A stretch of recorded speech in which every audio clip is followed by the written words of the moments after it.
আমার মনে হয় যে আমি সেই দিন কি প্রতারিত হয়েছিলাম, সেই দিন কি আমি সমস্ত ব্যাপারটাকে ভুল বুঝেছিলাম, আমার সঙ্গে কি তাহলে এটাকে মুনাফিকি করা হয়েছে? আমি কি নিজের কানে যে শুনেছিলাম তীর হারাই ঢেউয়ের সাগর পাড়ি দিব রে, আমি যে নিজের কানে শুনেছিলাম এবারের সংগ্রাম আমাদের মুক্তির সংগ্রাম, এবারের সংগ্রাম স্বাধীনতার সংগ্রাম, আমার মুক্তিযুদ্ধের কঠিন সেই গান একটি ফুলকে বাঁচাবো বলে যুদ্ধ করি, এই যে স্লোগানগুলো হয়েছিল এবং আমার সামনে ঢাকা বিশ্ববিদ্যালয়ের মেয়েরা পুলিশের সামনে দাঁড়িয়ে দাঁড়িয়ে দিনে রাতে নিজের জীবন উৎসর্গ করার জন্য যে মেয়েরা এসে বলেছিল বাবাকে বলে এসেছি আমি মৃত্যু পর্যন্ত আমি ঢাকা বিশ্ববিদ্যালয় থেকে আসবো না, যদি মারা যাই তখন আমার লাশটা নিয়ে আসবে। এই যে অধিকার যে ব্যাপারগুলো যার সঙ্গে আমি যুক্ত ছিলাম, আজকে 5ই আগস্টের পরে যখন আমার মনে হয়েছে এখন এই মুহূর্তে দাঁড়িয়ে 2025 সনের আজকে হলো 14 জুলাই রাত 11:30, সেই প্রেক্ষাপটে দাঁড়িয়ে আমার মনে হচ্ছে আমাকে কেউ কি রাজনীতি কি আমাকে প্রতারণা করেছিল?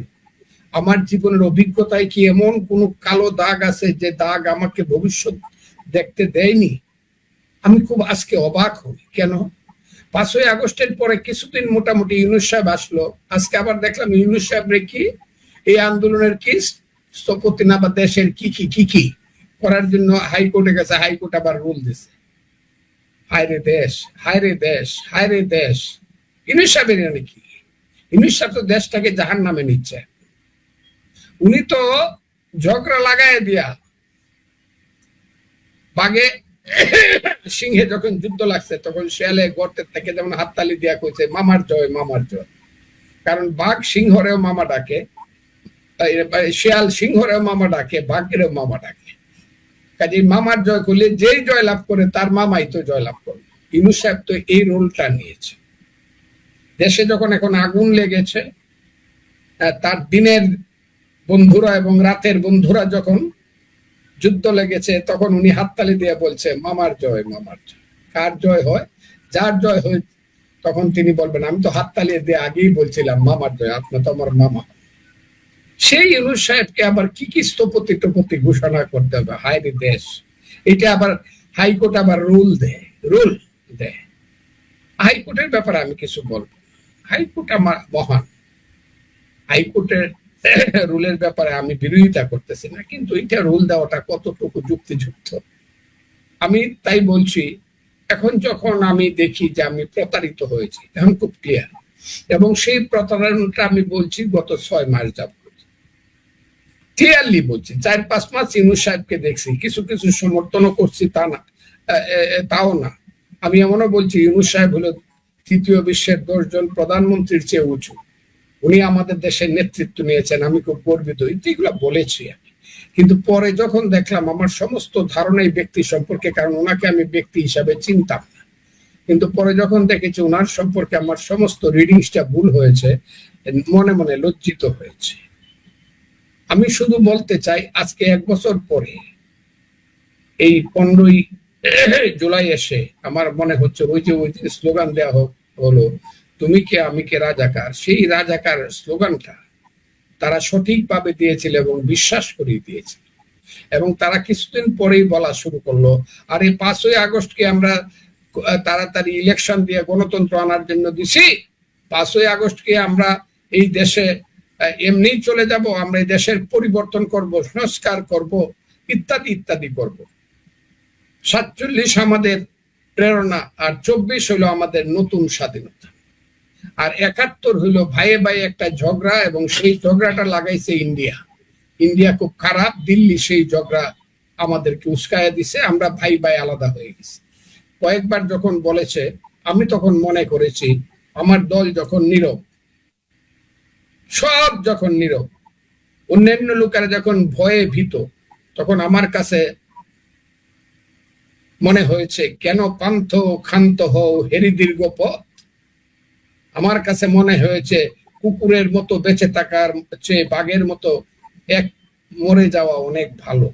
কাজে আমি সেদিন হাত তুলে বলেছিলাম এই রাজাকারের বাচ্চারা, আল বদরের বাচ্চারা, এখনো কিন্তু মুক্তিযোদ্ধারা জীবিত আছে, আমরা কিন্তু জীবিত আছি, খুব সাবধান রাজাকারের বাচ্চারা। এবং পর্যায়ক্রমিকভাবে প্রতিদিন প্রতি মুহূর্তে রাজাকার বিরোধী বক্তব্য আমি দিয়েছি। সেই কারণে অনেকের কাছে আমি ভুল বুঝাবুঝির শিকার হয়েছি। এমনকি আমার দল আমাকে সবটা সমর্থন করতে চায়নি। আবার আমার দলের নেতারা আজকে তাদের কাছে আমি কৃতজ্ঞ, তারা কোনোদিন আমাকে মানাও করে নাই বা আমাকে সকোজ নোটিশও দেয় নাই বা সাবধানও করে নাই। কাজে আমার মনে হয়েছে আমার কথার সঙ্গে উপরের স্তরে আমার যে দল, আমার নেতৃত্ব, সেই নেতৃত্ব আমাকে নেগেট করছে না। কিন্তু মধ্যবর্তী এবং নিচের স্তরের কিছু নেতৃত্ব যারা এমপি মন্ত্রী হতে চায়, এবং জামাত একটা এই আলবদরের বাচ্চাদের দল, সব জায়গাতে দেখবেন ছাত্রলীগের ভিতরে ঢুকছে, আওয়ামী লীগের ভিতরে ঢুকছে, গোপনে ঢুকে ওখানে জয় বাংলা স্লোগান দিছে, আবার সময় মতো আয়সা এদেরকে গুলি, জয় বাংলার বিরুদ্ধে দাঁড়ায় তাদেরকে গুলি করে হত্যা করছে, হাসিনাকে দেশ ছাড়া করছে। এদের প্রায় অধিকাংশ লোক, জামাতের অধিকাংশ আলবদরের বাচ্চারা এখন বিএনপি তো আছে বলে আমার মনে হয়। এর একটা উদাহরণ আমি দিই, বিএনপির নেতারা যদি আমাকে বলে এটা কেমনে বললেন, এই পরশুদিন পর্যন্ত এক আলবদরের বাচ্চা, আমি যাকে 6 মাস আগে বলেছি, এই আলবদরের বাচ্চা তুই নাকি মালয়েশিয়া থাকোস, তোর চেহারাটা দেখলি তো মনে হয় তুই আলবদরের বাচ্চা, তুই আবার নামের আগে ডক্টর লাগাস, তুই তো আলবদরের বাচ্চা, তুই কস বিএনপি করি। বিএনপির নেতারা আমাকে বলছে এটা আপনি কি বলেন, সে তো বিএনপির লোক। কিন্তু আজকে প্রতিষ্ঠিত হয়েছে সেই আলবদরের বাচ্চা বিএনপি 4 দিন আগে একটা সিট থেকে নমিনেশন নিছে জামাতের ক্যান্ডিডেট পাল্লা মার্কা নিয়ে। কাজে বোঝা গেল জামাতের ক্যান্ডিডেট হইতে পারে, জামাতের কেন্দ্রীয় নেতারাও বিএনপির ভিতরে ঢুকে ছিল এবং এখনো আছে। কাজে অনেকেই জামাতের প্রতি দুর্বলতা ছিল। কিন্তু কালকে যখন, গতকাল এবং পরশুদিন একটা ঘটনাকে কেন্দ্র করে যখন আলবদরের আসল রূপটা বের হলো, রাজাকারের আসল রূপটা বের হলো, মায়ের পেটে জন্মগ্রহণ করে মাকেই খেতে চায় যে সেই নিমক হারামরা, সেই জারজরা, তারা যখন তাদের আসল রূপটা বাইর করে রাজপথে স্লোগান দিতে শুরু করলো, কি শুরু করছে আপনারা জানেন। প্রথমে বাইরিল ওই সরমুনার লোকজন একদম নেতাদেরকে নিয়ে শয়ে শয়ে বাইরে হইল, কি হাসিনা গেছে যে পথে তারেক যাবে সে পথে, এই স্লোগান শুরু হলো। আচ্ছা, এই স্লোগানটা তো মোটামুটি রাজনৈতিক, এরপরে যে কত কত কুৎসিত স্লোগান হলো এটা আমার মুখ দিয়ে আসবে না। এরা বেজন্মা বইলা, বিদেশে কিছু বেজন্মা আছে কুকথা বলে, বেজন্মা, এদেরকে আমি বেজন্মা বলবো, এদের বাপ হইলো থাকে পাকিস্তানে। ওই পাকিস্তানিদের ছেলেরা বিদেশে থেকে ইউটিউব চালায়, এখানে কিছু পাকিস্তানের ছেলেরা আছে যারা স্লোগান দেয় 1 2 3 4 ইত্যাদি ইত্যাদি, অথবা গাছের ডালে খাওয়া, তারেক রহমান ইত্যাদি ইত্যাদি। আমি কথাটাও বলতে পারবো। আমার শুনে মনে হয়েছে মানে এর চেয়ে ঘৃণিত কোনো কাজ এই দেশে কেন, তারেক রহমানের দোষটা কি? এরপর দেখলাম হঠাৎ করে ছাত্রদের কিছু জারজ শহীদ জিয়ার ছবিটাকে মাটির মধ্যে পাড়াইয়া পা দিয়া পাড়াইতেছে, আগুন জ্বালাই দিয়ে, আরো কত ধরনের স্লোগান ম্যাডামের নামে। যে ম্যাডাম এই কিছুদিন আগে 11ই জুনের আগেই বলছে এই ইউনূস সাহেবের সঙ্গে শত্রুতা করা যাবে না, মিলেমিশে থাকতে হবে, ম্যাডামের এখন অসুস্থ অবস্থা, উনি চায় ওনার সন্তান যাতে কোনো বিপদে না পড়ুক। সেই ম্যাডামের নামে কুৎসিত স্লোগান, এগুলা শুনে শুনে আমার কাল জ্বালাপালা হয়ে গেছে। আমি কিন্তু 6 মাস যাবৎ বলতেছি সাপ কিন্তু কারো আপন না, এরা কিন্তু সুবল দেবে, কারণ এরা আওয়ামী লীগকে তাড়াইছে। আমি আরেকটা কথা বলি, আমি সারা বাংলাদেশের মানুষকে জানাইয়া আমার দলের মানুষকে চ্যালেঞ্জ করছি, আমি যদি এটা না শুনেন আমার প্রতি আপনারা অবিচার করবেন। আমি 6 থেকে 7 মাস আগে বলছি, যারা বঙ্গবন্ধু শেখ মুজিবুর রহমানের মাথার উপরে প্রস্রাব করছে তারা জিয়াউর রহমানকেও ছাড়বে না, কারণ বঙ্গবন্ধু শেখ মুজিবুর রহমান ব্যক্তি হিসাবে তাদের শত্রু না, স্বাধীনতা মুক্তিযুদ্ধটাই তাদের কাছে শত্রু। কাজে জিয়াউর রহমান যেহেতু বলছিল মেজর জিয়া, আমি আজকে বিএনপি কেও বলতে চাই, মেজর জিয়া না থাকলে রাষ্ট্রপতি জিয়া কেমনে হয়েছে? The real thing is he was Major Jia. I do hereby declare the independence of Bangladesh এবং on behalf of our great leader Bangabandhu Sheikh Mujibur Rahman. আমি যদি বলি যে আওয়ামী লীগ কোনদিন এই কুপমন্ডুকতার জন্য জিয়াউর রহমান সাহেব এসে শহীদ জিয়াকে স্বীকৃতি চায়, এটা কি আইলো গেল? জিয়াউর রহমান তো বাপের বেটা, পাকিস্তানের এহিয়া খানের বিরুদ্ধে জানে যে হুইজ জিয়া, হিজ মেজর, তার সমস্ত পরিবার বাংলাদেশের ভিতরে বাপকা বেটার মতো স্বাধীনতার ঘোষণা দিতে, এইটাই বা কম কি? সেই বিএনপি আমি যখন বলেছিলাম যে জিয়াউর রহমান সাহেবেরও বিপদ আসতেছে, খালেদা জিয়া বিএনপিরও বিপদে, কারণ আওয়ামী লীগ চলে গেছে। এখন রাজাকার আলবদরদের বিরুদ্ধে যারা এই দেশে হিজবুত তাহরিরের রাজত্ব প্রতিষ্ঠা করতে চায়, যারা আল কায়দার রাজত্ব প্রতিষ্ঠা করতে চায়, যারা লস্করে তৈয়বার নেতৃত্বে 5ই আগস্ট করছে বলে লস্করে তৈয়বার লোকজন দাবি করে যে আমরা 71-এর প্রতিশোধ নিছি, ওই সব আলবদর রাজাকারের বাচ্চারা বিএনপি কে রাইকা তাদের শান্তি নাই। তারা মনে করে বিএনপি পথের কাঁটা হয়ে দাঁড়াবে এক সময়, কারণ বিএনপির নেতা তো মুক্তিযুদ্ধ করছে, কাজে বিএনপি কে তারপরে শেষ করে দিতে হবে। সেই কারণে পরশু এবং গতকাল যে স্লোগানগুলা বিএনপির বিরুদ্ধে জনাব তারেক রহমান, দেশনেত্রী বেগম খালেদা জিয়া এবং শহীদ জিয়ার বিরুদ্ধে হয়েছে, এইগুলো হলো তার খুব প্ল্যান প্রোগ্রাম করে, এটার নীল নকশা। বিএনপি কে ধ্বংস করে দেবে, বিএনপি চাঁদাবাজ, বিএনপি খুনি, বিএনপি এই, বিএনপি মানে বিএনপির মতো খারাপ। অথচ 16টা বছর যাবৎ বিএনপি নিজেদের সবকিছু উৎসর্গ করে, জীবনকে বাজি রেখে, অনেকে বলে মানুষ রাজনীতি জোয়া খেলে টাকা দিয়া, রাজনীতি খেলে মানুষ জীবন দিয়া।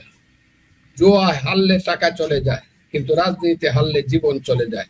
সেই জীবন যৌবন সব হারাইছে বিএনপি এবং অন্যান্য কিছু বিরোধী দল। 16 বছর আন্দোলন করছে, এখন এসে বিএনপি কে এমন ভাবে স্লোগান দিচ্ছে ঢাকা বিশ্ববিদ্যালয়ে, আমার খুব খারাপ লাগে, খুব খারাপ লাগে।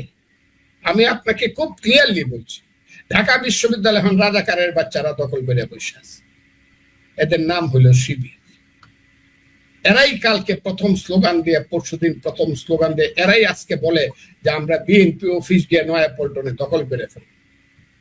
আমি আপনাদের কাছে খুব ক্লিয়ারলি বলতে চাই, এখন যে আজকের যে স্লোগানটা ছিল তুমি কে আমি কে রাজাকার রাজাকার, এই স্লোগানটা জামাত সহ সমস্ত সাম্প্রদায়িক শক্তি এবং ইসলাম নামের ধর্ম ব্যবসায়ী শক্তি এবং এই যে ছোট ছোট এনসিপি টেনসিপি, আমি খুব ক্লিয়ারলি বলি, এরা যারা আছে এবি পার্টি, তারা এই দেশে সেই স্লোগানটাই প্রতিষ্ঠিত করতে চায়, তুমি কে আমি কে রাজাকার রাজাকার।